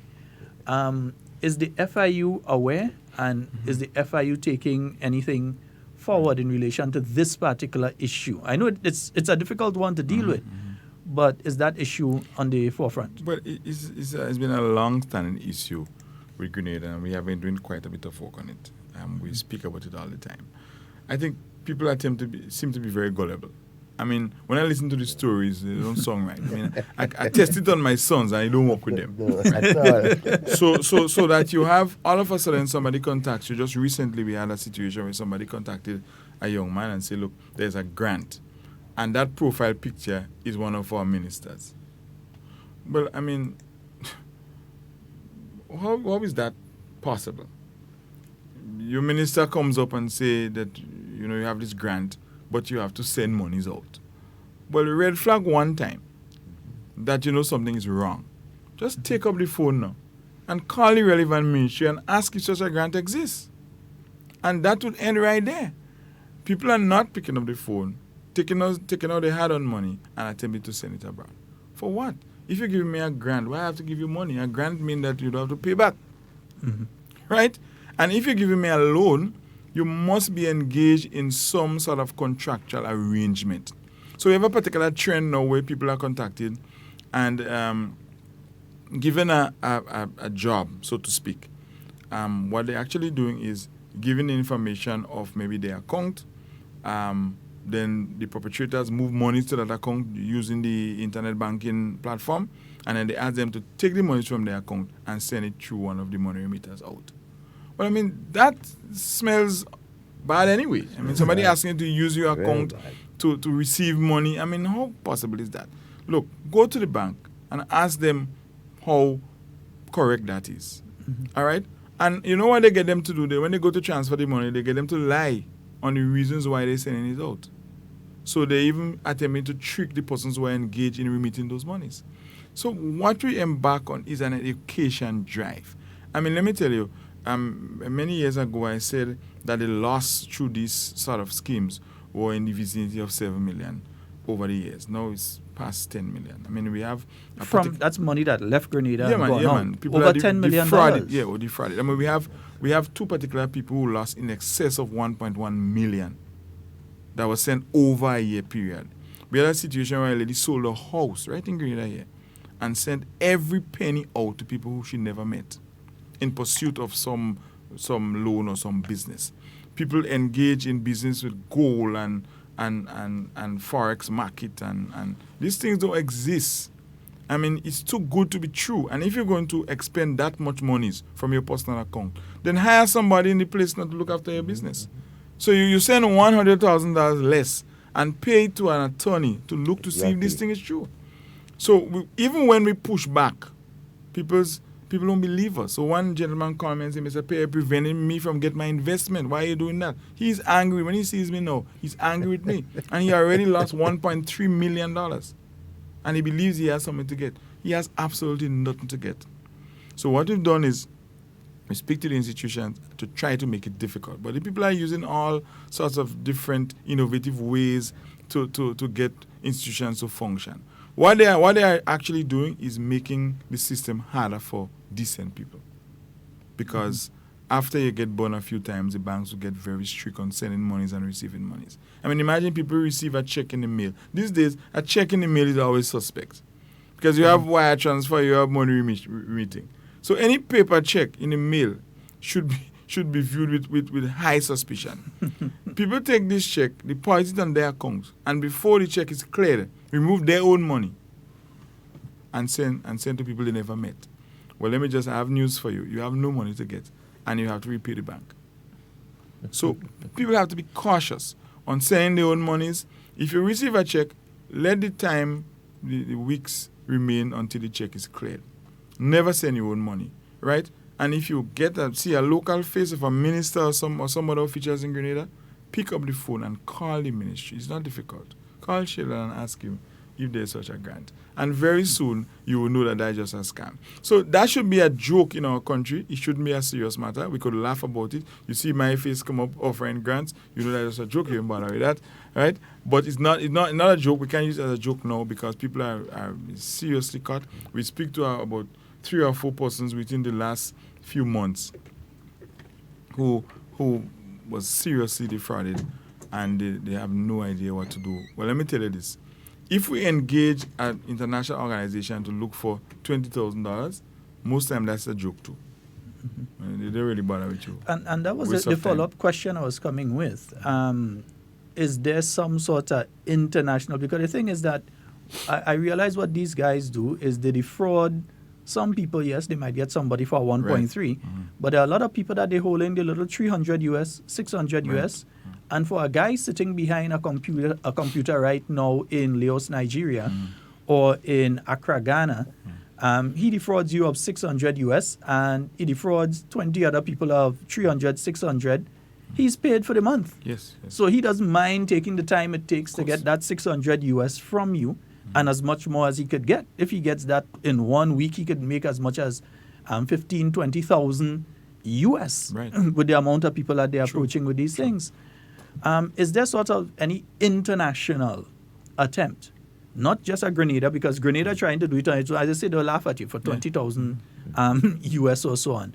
But is there an international effort on among the anti-money laundering and FIUs to deal with this issue coming out mainly of Western Africa, but we have seen it as close as Jamaica as well, that there are persons in Jamaica who have been doing that. Is there any international effort on to deal with this? The thing is, what draws global sight on any activity is whether or not people have the appetite for it or whether the amount involved makes sense. And there's always a move to collaborate and fight these sort of crimes, but it's not a high priority issue. So when somebody loses $600 US from Grenada, that's not something that, even if the man was involved, even at our level, to prepare a request, an official request, let's suppose it's to the US, has to go to Washington and then go to another state, right? To meet a court standard in the U.S. to get a response as to whether or not the investigators should pursue it. Just think about that. So nobody would drop their work and take up such a case. It's just they would do some work for you, but not as much as you would want. So what we're trying to do is a preventative approach that people don't get caught in the first place, and just think it through. If it's too good to be true, then maybe it is. Right? I mean, even if you walk from here to where I'm living, Sheldon, you won't see maybe 10 cents on the side of the road. Money don't come easy. Right? So if somebody approaches you with any free money, call the FIU. 435-2374. We will tell you if it's legit or not. If it's legit, or certainly we'll let you get it. And the thing is, I get calls, I get messages, I get WhatsApp every single week from people who are still, and I know that it's been existing. A lot of people don't realize it's been existing since even the 1990s. They used to do it by letters, pen pals. They send letters, they say they're in love, they send some pictures, and then they say, well, my father has to do a surgery. I want to come Grenada, but send him money for the ticket. They send him money for the ticket. Then they say, well, my father fell ill. He has to do a surgery. Could you please send the money to help me out? And you send the money and so on. And you continue sending money. I think there's an individual in Grenada here that lost somewhere around $50,000 that way. But I mean, I'm sending, and that was through the pen pal those days, not even internet. And now it's high tech. So you speak of it as an old phenomenon, but it's actually happening right now. The same scenarios. Yeah. It's just on an internet platform, on Facebook, wherever people get in contact with you. So if you're a regular on Facebook, you get a ping, you get an offer, and the conversation begins there. I mean, somebody online 10 o'clock in the day is maybe somebody who's unemployed, and you might get a request, or we have a job offer. That's where it starts. I mean, people are gullible. So it's still very alive. Let me tell you a quick one. One guy fell in love, and the person decided to send him a television. And maybe about a few days after, he got a call from supposedly some border, some customs department to say, look, we have this TV coming to Grenada. We open it and we find 200,000 US in the back of it. What to do? You can either send some money to us, so we just hush and let it go through, or we can just call the authorities. Well, that sounds really sweet because he didn't expect it, right? His baby is sending him some money, so he sends the money out. And a few days again, he gets a call from some, and he's able to track this TV, online. The person said him a tracking to track. So you get a next call again. Well, the same thing happened. And I mean, he sent quite a bit, but no TV, no money. But it's just part of the scheme. So there are different styles that people use. They play on people. For example, what you post online can send a message that maybe you're depressed. Maybe you have marital problems, or you have girlfriend problems. Well, people play on that. If you have girlfriend problems, people won't tell you, give me money for a sick relative. They will say, well, maybe I love you, and maybe we could get something going. And after a few days, well, I want to send you a gift, or you send me a gift. That's how it starts. So people wonder how. So your profile, what you put up on your WhatsApp profile, for example, you put a cry face. People say, well, that person depressed. Let me play on that, right? So I try to put up either the better half or a happy face all the time.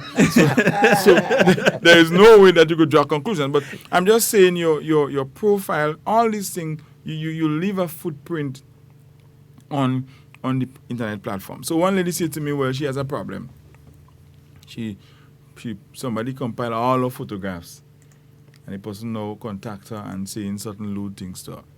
So I said, well, why did you put up these photographs online in the first place? The reason you put it up is for people to view it and like it.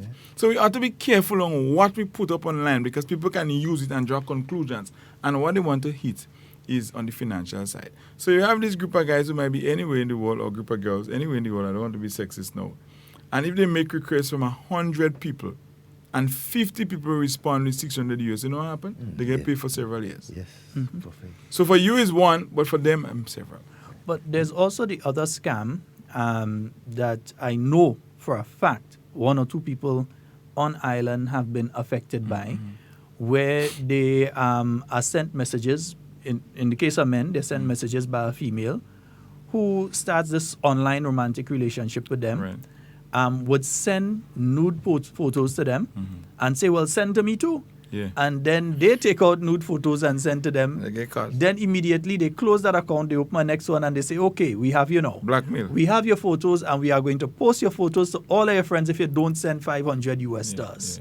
Or you don't send 600 US dollars. This is happening right now. And there are men that have been caught with that here because they asked me for help to try and trace who it is, do that to them. And then you have situations where they attack college students, people who finished college, who wants to go to university and say, look, we have this, you get you a school, we send a beautiful picture of the university and the prospectus and so on, but you have to send monies. You know, it's a scholarship, but you have to send for administrative costs. So somebody who is looking for an opportunity to study could really be caught, right, in that kind of way. Or there's a job on ships. You got a cruise ship, and right? So all you have to do... the Canadian, there's this one that keeps coming up with Canada. Right. And every time I see it, I keep posting on that, fake, scam. They keep removing it, but I keep putting it underneath. I mean, we're supposed to be able to communicate quicker these days. Call somebody, call the Ministry of Tourism. Even if they get you the first time, call somebody and say, look, I'm seeing this thing, is this thing so? And very quickly you get a response. So people who are genuinely looking for jobs and betterment and so on, they are also approached. Our information is everywhere. People use different things you say, all the smiley face and emojis you put up, they draw conclusions from that, what you might be looking for. Somebody might say, I'm bored, I'm home, I'm educated, no job. Well, whoop. But somebody know you want to go to a university, you're looking for a job. So we have to be careful how we manage the footprints we put up online. And so we become targets just by innocently saying, well, I'm depressed today, she left me, for example. Well, you know that one time somebody thinking, ching money. You're not thinking relationship now. Let me ask a corresponding banking question then. Have we found instances of the scamsters being people here in Grenada that have been using social media and other means to con fellow Grenadians? Right. So we have not instances found them as the main culprit, but we had several instances where persons locally have been enticed to get involved in the scam. So we've charged persons who were enticed, get involved. Maybe they were collecting monies from Western Union and MoneyGram or whoever the money remitter is, and giving it and saying it off to these people, knowing fully well that they were part of a scam. So there have been persons charged here in Grenada? Yeah, man. Because what you might find happen, if they engage me and they use me as a point person, at some point I realize something is going on. My role is to get several other persons to collect monies from these people. So we had a situation a few years ago where there were persons who were scamming elderly people from North America. And they had this guy here, a local guy, who recruited about 5-6 different people, and they were going and collect monies from the remitters. And they had somebody stationed here who were collecting those monies and sending it back out. Well, luckily, we managed to charge 2 people. We got some monies, and we also charged a local. So very much so, man. Can these persons be extradited to the United States for being involved in financial crime? Well, I wish, but there was no request, so we deal with them here at all. No, but while there's no request, legally they can. If they can. If there was some from Jamaica. If the U.S. has interest and gets involved, then yes, they can. They can. So you could find yourself, if you're involved in that right now, you could find yourself in a U.S. jail. So it's important to say that sometimes we found that persons are genuinely used and they don't even know. Right, so these persons who allow their account to be used to facilitate a transfer, they're really innocent. They go say, okay, well, take $100 as you pay and send out the 20,000 for us. Well, crazy. If I'm working for you, I must get more than that. But the point is, they really believe that they're doing something legit. So these are the persons who are most concerned about. When you look at them, they're not involved in the crime, but they've just been used. So people have to be careful. I think we need to educate ourselves and talk about that some more instead of all the other rubbish we talk online, and see if we can. Superintendent, that was my question come in. What are some of the things that the RGPF is putting in place to sensitize, educate the Grenadian public about these? Excellent. Well, this program is doing just that. We have a website. The FIU has a website, www.grenadafio.com. We have certain issues that we put up. We also do advisories, although not public, to institutions. If you see a trend, for example, one of the responsibilities of the FIU is to give trends to the institutions. So we see a certain trend, and we see something like what is happening on the internet, we would share and say, look out for that. So we do that. I think what we can do more of is to be more public about these issues, to get some public consumption of the issues, and people are better educated. Superintendent Pierre, we're quickly running out of time. I haven't been able to take calls today because I think this information needs to get out, and I don't want to get off of it at all. We are quickly heading into the carnival season. Right. Carnival is coming up, and we know during this time is the point in time when a lot of people pass counterfeit money. They pass it, they run to the bar and they pass 100, and they're doing like they have drunk, and they say pass a thing there and something, they get the change and they go on, and then they pass another 100 and so on. And especially, I think this year we have to be on alert even more than ever, because now all the counterfeit money they have to get rid of it, because we have the new ones coming in, the $50 and the 100 and so on. So they need to get rid of all the counterfeit they have, mainly the 100s, 50s, 20s.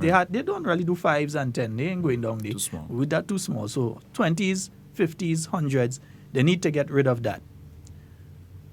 How can the average person identify, look for, and any advice there to some of the small, because some of the small business people, they get hit hard with this. Sometimes they think they make our money, and by the time they reach by the bank, you realize $1,000 gone down the drain.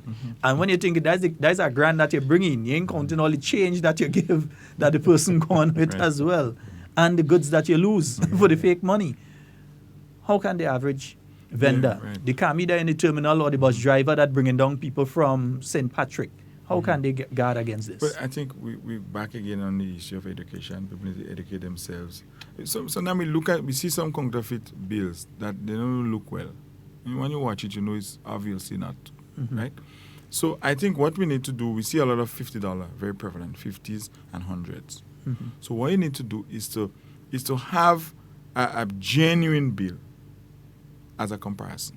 So your operation might be slow, but better you slow down your operation than you get hit with counterfeit. And, during the parading time and during the jab time, you see how the counterfeit with tire on it. People pass it quick, and small business owners so happy for the sale, they take it. So you have to maybe we need to add an additional person in your bar, and if you have questions about a particular bill, offer it up. Normally when you put them together with a genuine bill, it's always a little smaller or a little bigger. You don't seem to get the dimensions right at all, right? And there are some other intricate features, but looking at the color schemes and so on are simple things you can do. For the US dollar, don't quote me on it, but on the quote of the figure on the US dollar, if you push against it with your thumb, you're supposed to feel a sort of fist scale feeling, kind of rough, right? The counterfeiters don't seem to be able to get that right, and me saying it public won't help them. But the point is, we want people to be more astute, particularly small business owners, because what they try to do, they try to bring it into the banking system, and once you reach to the bank in your night safe bag, you would get caught.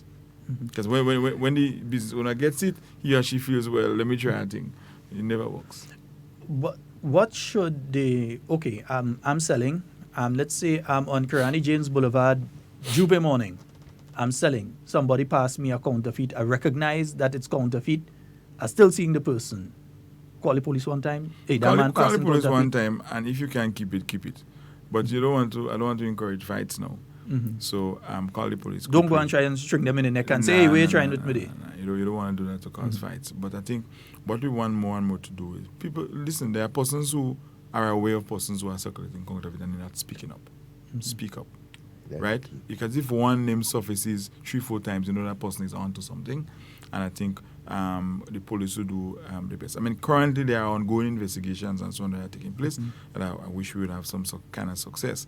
But I think just having an educated population would help. I mean, years ago I visited a certain Caribbean country and they just used to give you back and say, this one not good, give me the next one. They got so comfortable with it now. When they get the contract, just give you back and say, give me the next one. It wasn't a big issue. That is where I want us to reach. But people are still getting caught, and it's too obvious. So slow down the operations. Don't let the mass trick you.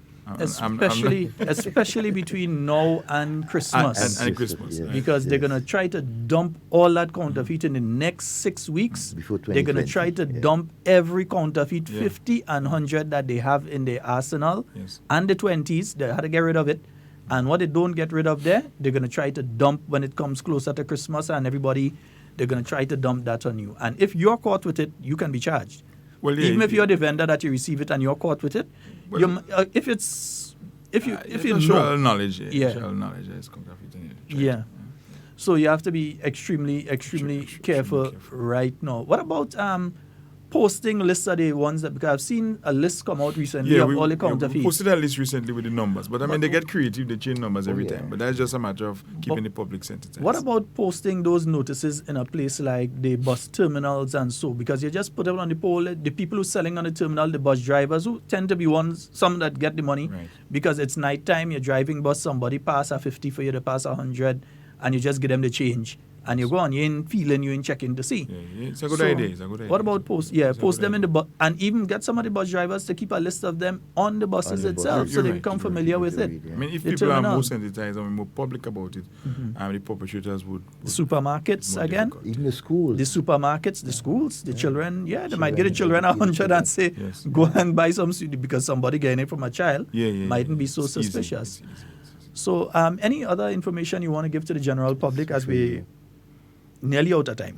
Right. But just to say that I want to thank you for having me and for having the FIU, and we should come back sometime. We have a lot of things to talk about. Yes. I think we want to get in that drive where we engage the public some more as to what we do and how what we do fit into the larger financial landscape. So thank you very much, and thank you for having me. We also need the churches to know, listen, you don't need to pay 300 and something. It's just 100. You can go to, what's the website again they can go to and download it for? www.amlcommission.gd. And it's not a church, it's a non-profit. Non-profit organization. Non-profit organization. Folks, that is all the time we have for Hard Talk today. Very, very, very knowledgeable. Hard Talk. You got a lot of information in relation to finances and so on, and some of the scams that are out there from the Financial Intelligence Unit. Superintendent Perry, we'd like to thank you so very much for taking time out of your busy schedule to be here this morning and give us that information. And indeed, we'd like to thank the members of the Royal Grenada Police Force for continuing to do the wonderful job that you guys are doing. Guys and ladies, I'll get in trouble. Lash. Before you run off though, Police Week, anything coming up again? That's it? But that's it for now. We had a tiring long spell beginning from the beginning of May. Which house one? Right down Red Club. Red Club? Clarkson Club? Again. I know we had a nice marriage with prisons, Her Majesty's Prisons, Customs and Airport Authority. That worked very, very, very well. In fact, prisons actually won the debates. So we had a nice mix and a lot of good things came out of it. I think we'll continue. Yes, indeed. And we're always here. We know the next one coming up is the police band with the Christmas concert also. And in fact, the police band should be leaving right after Carnival for a concert tour somewhere in North America. Cool. So you'll be giving some more information on that. So once again, thank you so very much for being here with us. And folks, for those of you that stayed on with us in everything you say and do it safe and secure. We want to be speaking to and with you. Not about you. Love each and every one of you. And again, back for the bossman again. Stay up to date with all that's happening with the new National Party, NNP. Send us a message via text or WhatsApp on 405-8683 with your name, email, and constituency. Stay in the know with NNP. Get updated.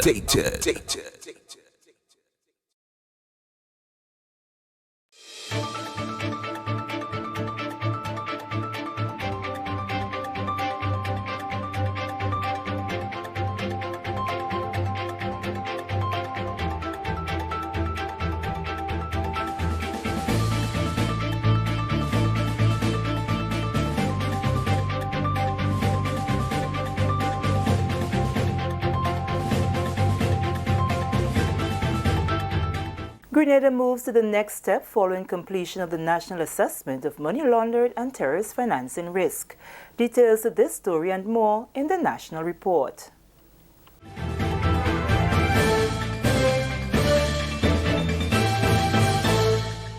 Welcome back with the news for Tuesday, June 25th. I am Sherry-Ann Noel.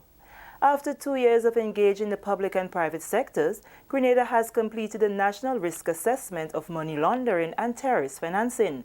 And the World Bank official says reaching this stage means Grenada is well positioned to develop and implement an effective national response.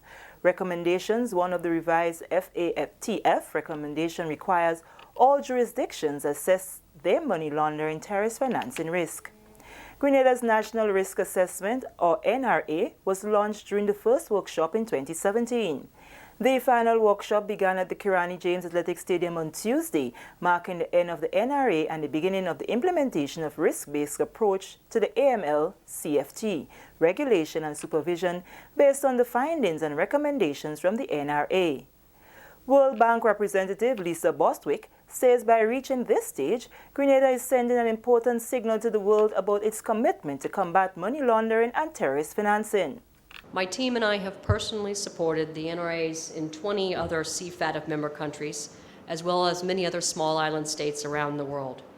And we are eager to share with you the lessons that we have learned from these other countries to assist Grenada in implementing a risk-based approach to regulation and supervision, as well as to share best practices developed by Grenada with other countries to help the global fight against money laundering and terrorism financing.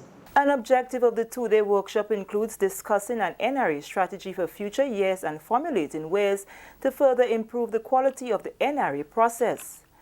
Mr. Darshan Ramdani, Attorney General and Chairman of the AML-CTF Commission, says money laundering, terrorist financing is an enemy to the progress of jurisdiction.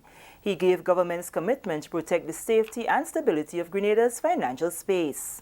We have been working to provide a comprehensive legislative framework, and only the beginning of this year, Act number 7 of 2018 was put in force, and some of you may have already been participating in the education process on the way forward. Mr. Pear has been involved in that. Ms. Campbell is to be commended for her work in that regard, registration of those relevant entities who are to be regulated.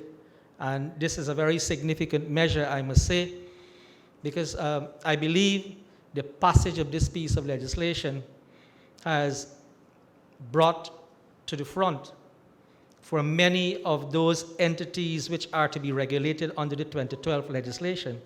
Because even though the 2012 legislation has been in place for a while now, many entities are today becoming aware, because of this piece of legislation that has been enforced from January the 1st, that they are to be regulated. Minister for Culture and the Arts, Senator Nolan Cox, has announced some significant changes that can lead to major improvements in Grenada's biggest cultural festival, Spice Mass. During Tuesday's post-cabinet briefing, Senator Cox said one of the changes will be a reduction in the number of artists that will contest the final of Groovy, Soca and Calypso. The first improvement that we thought that would be good to help increase the quality of the show was to reduce the amount of persons in the finals. We see previously ranging from, in some cases, as much as 14 persons in 13, as much as 13 in Calypso. Soca, we had as much as 17, I believe, 16, 17, I think 16 in Groovy, 17 in Soca. So it was quite a large number, and so we have revised those numbers downwards, and now we're looking at 10, inclusive of the defending monarch and the People's Choice artists. So there'll be 10 for Calypso, 10 for Groovy, and 10 for Soca. He says this change is in response to complaints from patrons about the duration of the shows. The King and Queen of the Bands competition, which normally takes place at the beginning of the Matchcraft show, in dialogue with the Mass Band Association, we have now moved that to the halftime between. So after the first round in the Calypso, we'll have the king and queen of the bands gracing the stage there after the first round. There was a school of thought that at that time more persons would be at the venue and get an opportunity to see the costumes on display. That was one of the challenges that has been facing the Mass Band Association. They are on board with this move. Another major announcement made was that of plans to increase prize money for positions 1 to 4. We are looking at increases within the range of a minimum of 10% and a maximum of 15% for prize monies. So that I believe will be welcome news for all our persons who are partaking and investing in Spice Mass for 2019. We thought that it is timely that we recognize some of the challenges that they have regarding the preparations, and we thought that this would be a good time to do that. This is the National Report. More news after the break. Every summer, the Spice Island of Grenada is transformed into the Caribbean's biggest party, Spice Man. Coming down to Grenada. Come experience the warmth of our people, trending theme fats, the revelry, the pageantry, and why we are the Jab Nation. The Kids Our Future shines on August 3rd in the Children's Carnival Frolic and the Junior Calypso Show. 7 beauties take center stage as the Queen of Carnival is crowned on majestic Thursday, August 8th. The prestigious Soca and Groovy Monarchs are crowned on Carnival Friday night, August 9th. Enjoy the pulsating rhythms of the Still Pan at the Junior and the Senior Panorama on Carnival Saturday, August 10th, and Real Steel, August 17th. The March Gras crowns the Calypso Monarch on Carnival Sunday, August 11th. 2 days of frolicking in the Caribbean sun kicks off on Monday morning, August 12th, with the biggest Juve in the world, followed by pageant and Monday night mass. The creativity and splendor of our mass parades on the road Carnival Tuesday, August 13th. Join us in the Jab Nation of Grenada, August 8th to 12th for Spice Mass 2019. Many events, one carnival. Welcome back. The government of Grenada has officially recognized the exploits of 6 young Grenadian soca artists who have been exposing Grenada's culture to other parts of the world. The 6, Degan Henry, Neilon Williams, Mandela MacDonald, Javon John, Hector Thomas, and Sean Delamade, were all presented with an official passport on Tuesday. They were also presented with the appointment instruments and signed an agreement of terms and conditions of the cultural ambassadorship. The function was attended by Minister for Culture and the Arts, Senator Nolan Cox, Youth Development Minister, Honorable Keith Lewis, Tourism Minister, Honorable Dr. Clarice Modest-Kerwin, and Infrastructure Minister, Honorable Gregory Boeing.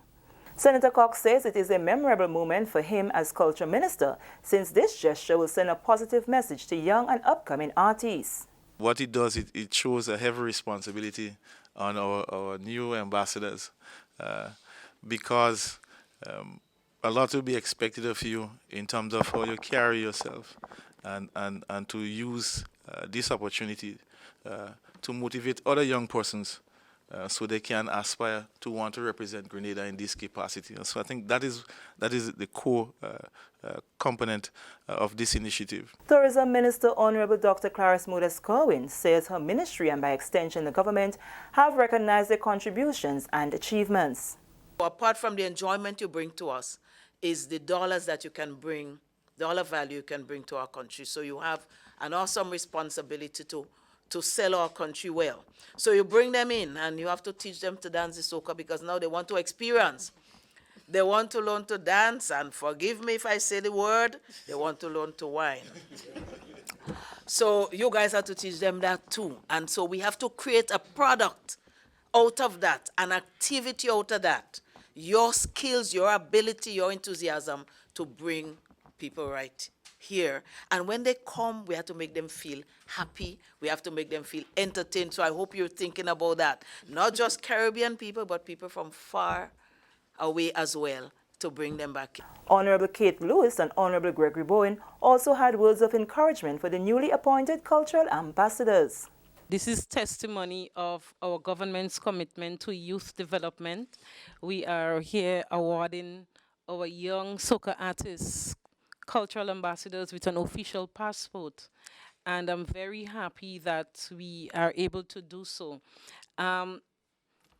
I recognize all of you, but of course, Hector, coming from not just my constituency, but from my backyard. I mean, I know him well, and I know the struggles he has been through to reach to that stage. And I want to recognize him, define all the odds he had to, encounter in the musical journey. Look at our young men in particular and carve out a niche in your cultural performance, in your messages, to bring these young men.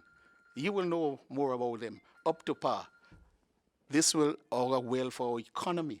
Our economy cannot go forward, and our social lifespan in Grenada will never improve unless we take the young men, from where they are and bring them on par with their potential wives. Yes?